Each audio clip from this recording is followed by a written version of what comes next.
Nature does not have to be so precise. It doesn't have to build perfect hexagons, make perfect balls, and make surfaces smoother than concrete. But it does.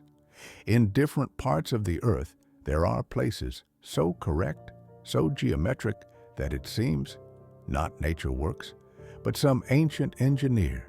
Giant stone columns like a ruler. Stone balls, sharpened better than the machine. Desert, more even than any airfield, and ice honeycombs, as if generated by a computer. These are places where the earth suddenly includes a mode of mathematics and shows what man should not have seen at all. If such mysteries of the earth are close to you, lean on our fire. Sign up. We're going further, to where the world reveals its weirdest designs. Imagine a beach where the stone does not behave like a stone. It is built according to someone's invisible will.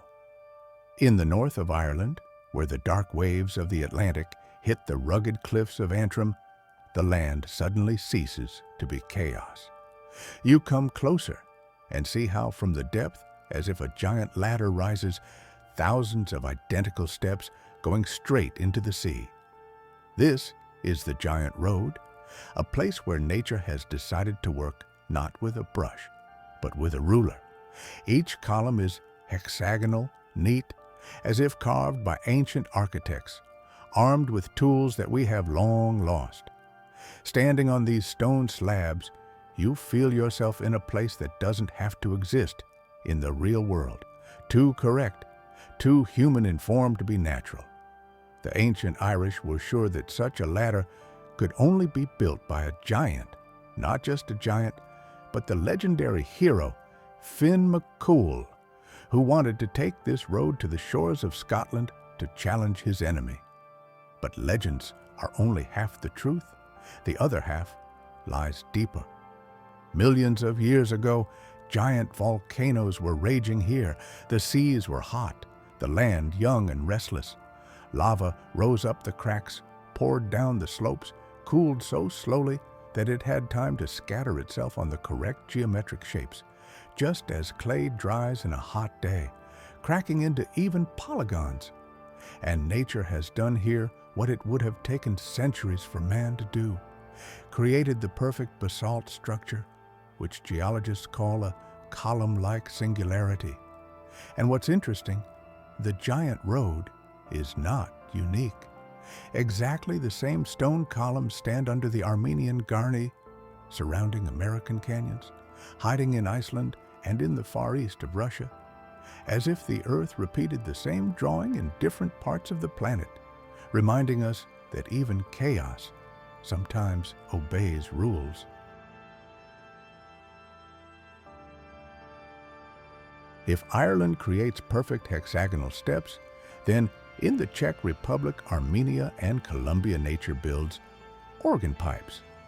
Imagine a gorge where the stone is not raised chaotically, but as if stood on the stand gently. Tens, hundreds, thousands of long hexagonal columns stretch upwards in perfect rows like the strings of a giant harp. Each column is flat, smooth, stretched. You stand next to it, and you feel like you are approaching an organ that is about to make a sound, an ancient instrument played by the earth itself. There is such a place in Armenia, at the ancient pagan temple of Garni. There, the rocks look like they were carved by a master. These columns descend down the walls of the gorge, forming stone waterfalls that are frozen halfway through as if they had been stopped by some ancient force. But the history of the Garni Canyon goes much deeper than the times of temples and civilizations. Once there were volcanoes raging. Magma burst to the surface in layers. When it cooled, it cracked. But it did not crack randomly, but severely. That's right, at an angle. And every crack became a boundary. This is how such perfect columns are born, when an invisible stone architect works inside the mountain for millions of years. And what is particularly surprising is that these columns appear in different parts of the world in the same way.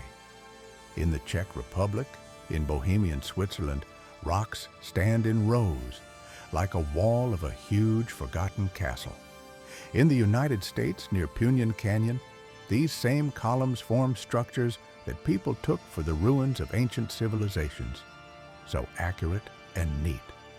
In Iceland, the land of fire and ice, whole mountains are created from these basalt pillars, so evenly and symmetrically, as if some ancient volcano decided to become an engineer. When you stand at the Garni organ pipes, you see, you are standing in front of an instrument that remembers a melody older than any human language. The stone there is not just a stone. It is a trace of time, a trace of symmetry, a trace of the planet's enormous inner breath. Now let's move to a completely different part of the planet.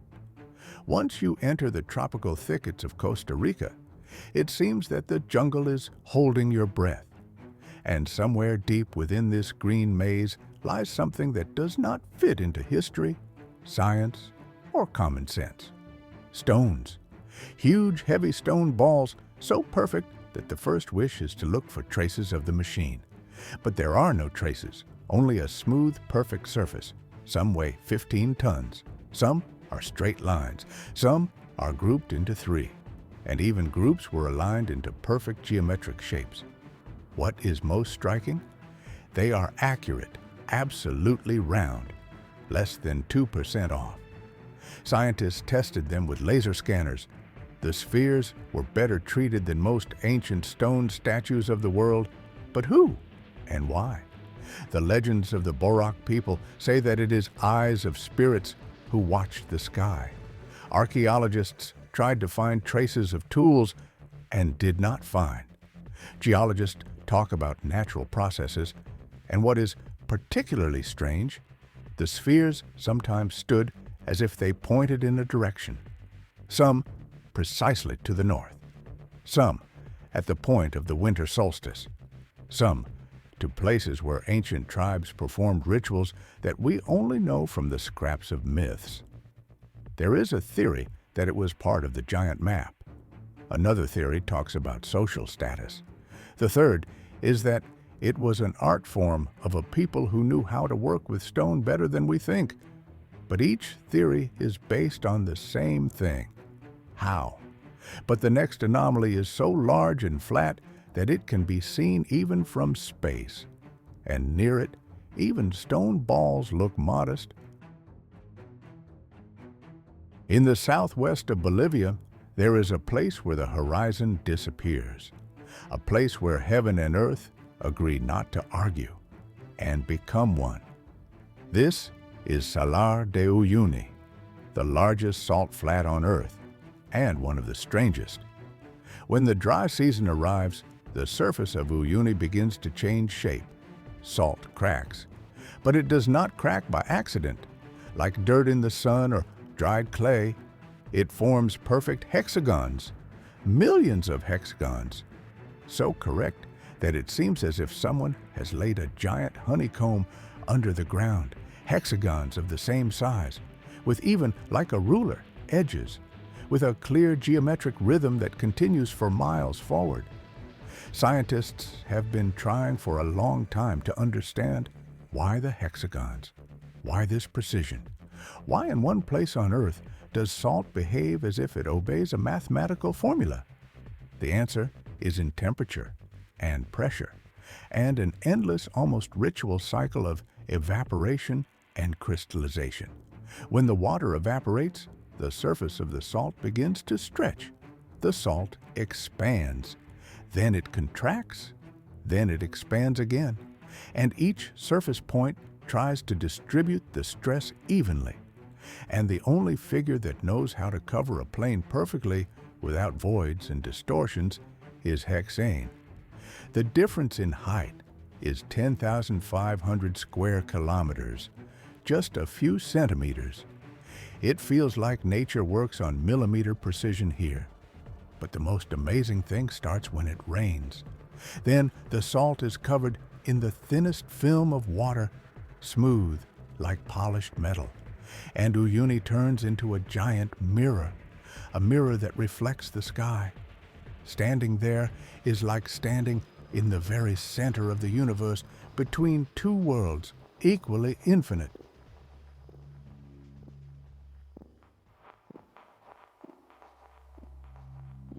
But to see the geometry in full force, you have to go to a place where the heat rises with mirages and the sand hums under your feet.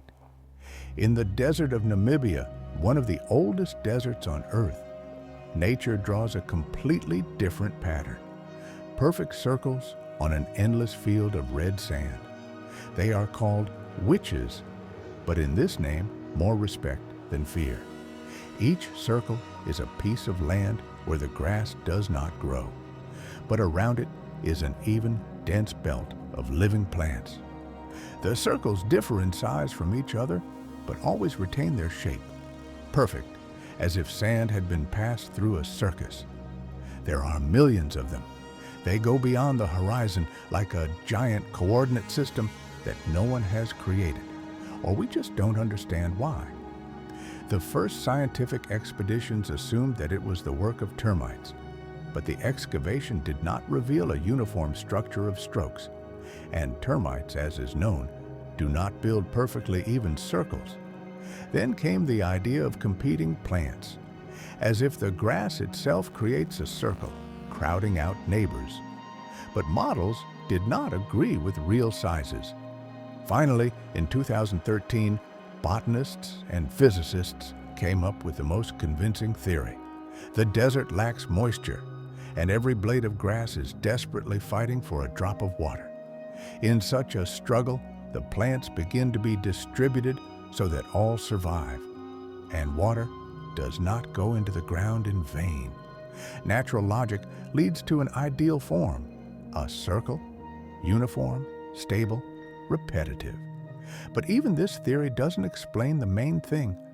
Why do you get circles so perfect, so even, so symmetrical, that it's easy to confuse them with human work?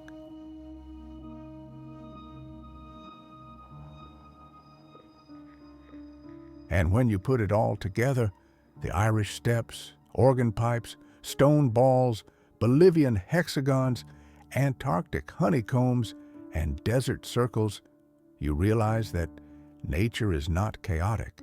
It's just too big for us to see its patterns completely. Sometimes she recalls her ancient language, the language of symmetries, repetitions, formulas, and shows it to us, on stone, on ice, on salt. And in such moments, it becomes clear.